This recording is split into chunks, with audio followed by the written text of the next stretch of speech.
This whole world is just drug-infested. Hate-infested, drug-infested world. Hate drugs. I heard the worst drug story. You know what my friend told me? You know what he's dealing with? His landlord is hooked on crack. That's terrible. That's pressure. Your landlord's hooked on crack, that means you've got to have the rent. You come around all the time. You got the rent. It's not even due yet, it's the 10th. Come on, I need it! Let me just get $20 of it now and then just give me the rest of the end of the month. Every couple hours, hey look, I'm gonna need some more of the rent. This building's falling apart, things came up. Comes home early from a party.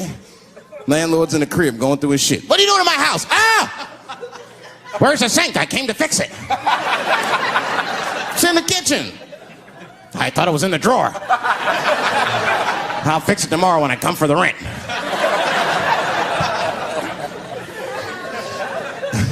You know what I hate about drugs? I hate when like people my age and older get hooked on crack. I hate that shit. You're too old to be experimenting with the drugs at a certain point. You should be past that. You ain't doing it by a certain point, you just miss it. Drugs are really for old people anyway. You 75, you've earned the right. Shit, if I was 75, I'd do coke, heroin, everything. I wouldn't give a fuck. I'd be walking down the street, they'd be like, boy, that old man is tripping.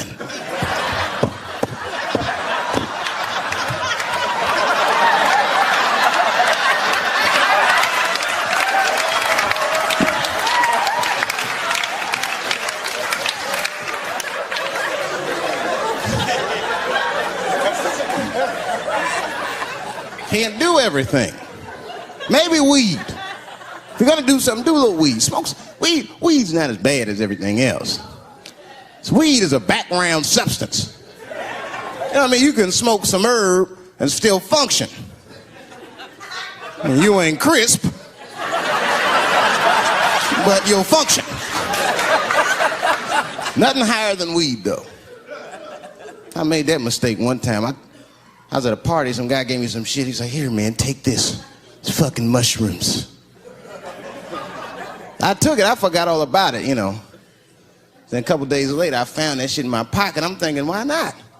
Because I'm thinking it's like weed, some background shit. I planned my whole day out like it was weed. I'll chew this shit up, then I'll go to the barber shop, get my hair cut, and then I'll see a movie.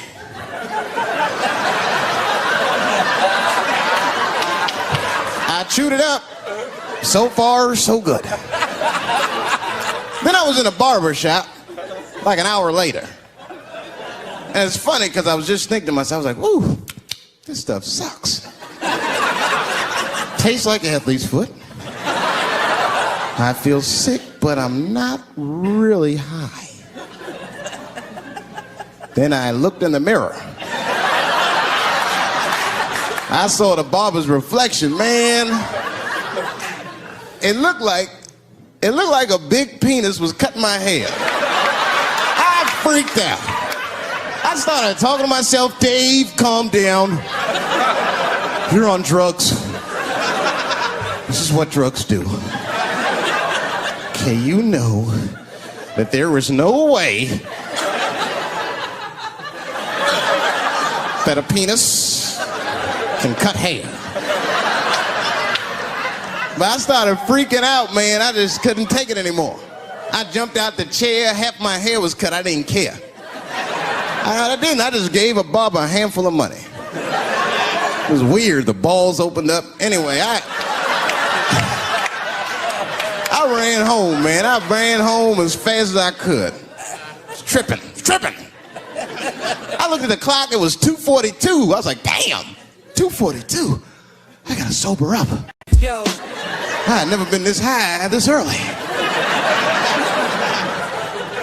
I took a shower. I was still high. Said maybe music will do the trick. I listened to every CD I had. I was still high. Exercise, that's what I'll do. I ran around the block 4 times, still high. Took a nap, woke up, fucked up. I looked at the clock, it was 2:43. I said, God damn. There's a problem in that feminist movement, isn't there?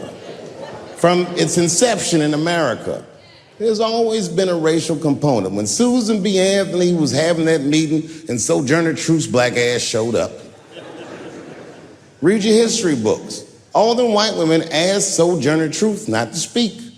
They didn't want to conflate the issues of women's rights and slavery. But you know how black bitches are. Sojourner Truth went up there anyway.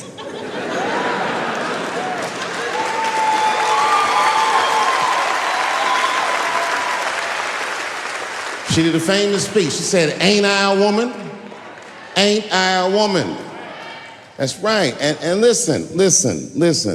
I supported the Me Too movement, but the whole time I thought that the way they handled that was stupid.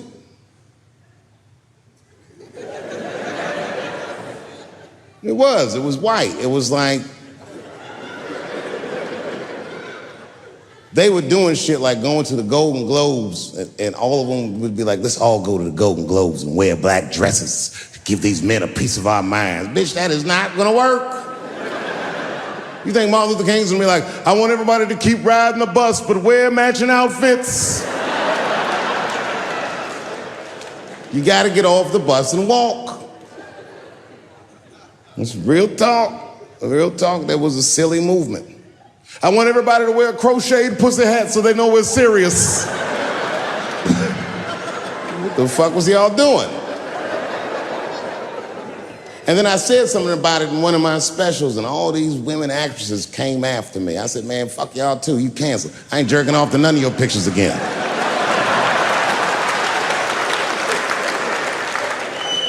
They were like, who is he to tell us anything? I'll tell you exactly who I am.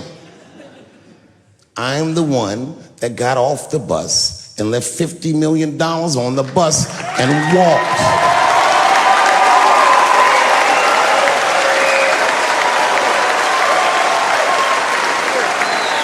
I agreed with these women, I just didn't agree with what they were doing about it. Right. No, it was annoying as fuck. Because if these women were serious, you know what they would have done? They all would have fired their agents. And they would have went to the mailroom of one of these big agencies and found a woman that was busting her hump in there and said, if you want to talk to us, then you have to talk to her. And if they did that, then she would be big and they would be big and nobody would get fed to Harvey Weinstein. But did they do that? No. Was that their idea? No. Surprisingly, it was mine. What I think the feminist movement needs to be very successful is a male leader.